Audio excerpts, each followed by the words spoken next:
মাইক্রোনিট ব্যবহার করা হয়েছে, ডক্সিউড ব্যবহার করা হয়েছে, এগুলোর তো লিস্ট দেওয়াই হলো না।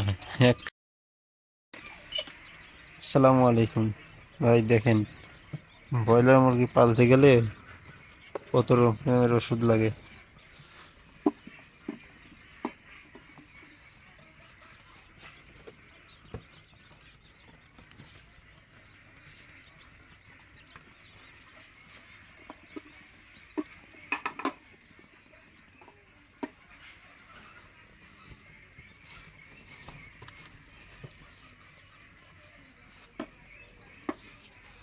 দেখেন 100 পিস ব্রয়লার মুরগি পালতে গেছিলাম, এতগুলো ওষুধের প্রয়োজন হয়েছিল।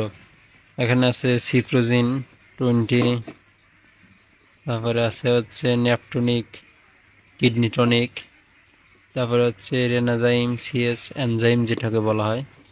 এখানে আছে লিভার টনিক, হেপাটনিক, তারপরে এখানে আছে পালমোকিয়ার ঠান্ডার জন্য। এখানে আছে বিলাইট, মানে হচ্ছে